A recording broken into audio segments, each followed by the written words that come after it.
where a lot of things get to us, the hurt, the sadness, the pressures, the problems of this life. God was working in the background.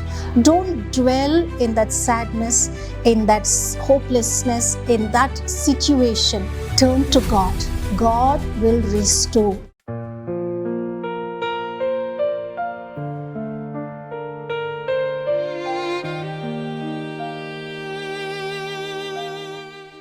So praise the Lord. I'm happy to once again welcome you all to another one of our sessions on God and women. The last week we were looking at how the Lord had blessed Leah and how she experienced the just aspect of God, the justice of God. God did not only bless her with a child or with the children, but He did go a step further. That is how God works. He says, your ways and my ways are not the same. My ways are far higher than yours. So we see in Genesis 23, Abraham had purchased a cave where he and his family, he intended that he and his family should be buried. And we see that in chapter 23, Sarah was buried there. Chapter 29, Abraham was buried there. If you come to Genesis chapter 49, we see that Isaac, Rebekah, Jacob, and Leah was buried in that same cave. What about Rachel? She was buried on the way to Bethlehem. Even today, her grave still exists on the way to Bethlehem. So that is how far the justice of God extends. It's not just for some moment on your life, but it will be for all times, because God is an eternal God without a beginning and an end. He's a holy God, and you just cannot change that about God. Today we are going to meditate on another one of the women. You know, many times, especially a woman who asked, where was God in this time? Something that many of us go through when God seems to be far away. That's what we are going to see today. And for today's meditation, we are going to be looking at the book of Ruth. In Ruth, there is a saying, when it rains, it pours. That means when problems come, they come one after the other, and it seems endless to the extent where you want to ask, when is it going to end? So that's what we see in the life of Naomi. In the book of Ruth, chapter 1, we see that Naomi and her husband, Elimelech, they had 2 sons. And at the time when they were living in Bethlehem, there was a famine in Bethlehem. So as good parents, they decided to leave Bethlehem and go to a place where they could find food to feed their children and take care, which is why they moved from Bethlehem to Moab. And in Moab, the boys grew up, but a few years after they moved to Moab, her husband Elimelech dies, leaving Naomi with the responsibility to take care of the sons, to get them married and do whatever was needed for them. So she takes care of the boys, and in due time, both the boys are married. But in 10 years after their marriage, both boys don't have a child and both die. What a sad situation. There's a famine. She leaves her homeland. She comes to a foreign place. They are struggling to make ends meet. They are struggling to do everything. And when they just thought everything is going well, her husband dies. And after her husband dies, she still struggles to raise the boys, get them married. They are married, no children. And not just that, she loses both her boys. So everything that was dear to her, Naomi lost. If we were in such a situation, I think most of us would ask, why is all of this happening to me? Where is God in all of this? What have I done? What is my sin? This is how we react to our problems. But what did Naomi do? The Bible tells us in the first chapter of Ruth, verse 6, that Naomi arose with a decision that she's going to go back to Bethlehem. Think about this. She left Bethlehem because the times were bad. There was a famine. And she comes down here to Moab.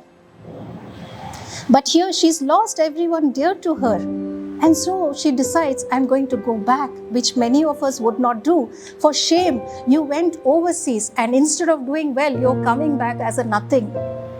Isn't it? So that was her status. But then she decided, no matter what, I am going to go back to my place. So she arose. She was determined to go back to her place. The second thing she did was she motivated both her daughters-in-law and told them, listen, I don't have another son to get you girls married to, that you may continue the lineage. And so go back to your mother's home, marry, have a husband, and have a blessed life. She blesses them and she intends to move on. Not only does she want to move on, she rises and wants to go back. She wants her daughters-in-law also to move on in life, not to be stuck in self-pity, not to be stuck in any kind of a guilt or shame. She says, move on in life. So she decides and she's moving on. Verse 19 says, that first chapter of Ruth, verse 19 says, when Naomi, the name Naomi means delight, pleasantness. And what a delight she must have been for her family and people around her to have got such a wonderful name. So she's returning back to her home place in Bethlehem, and the entire city, it's unbelievable that an entire city would come to greet her. They all come to greet her and say, is this Naomi? And she looks at them and says, please don't call me Naomi. I'm no longer a delight. I've come here as a hopeless person, lost everything because God has been harsh on me. She says, call me Mara, because a lot of bitter things have happened in my life. We will be able to relate to this situation where a lot of things get to us, the hurt, the sadness, the pressures, the problems of this life. And we even doubt ourselves. But let's learn this from Naomi. Verse 20, she says, don't call me a delight, but call me bitter, because God has dealt bitterly with me. What she did not understand was, what Naomi did not understand was, God was working in the background.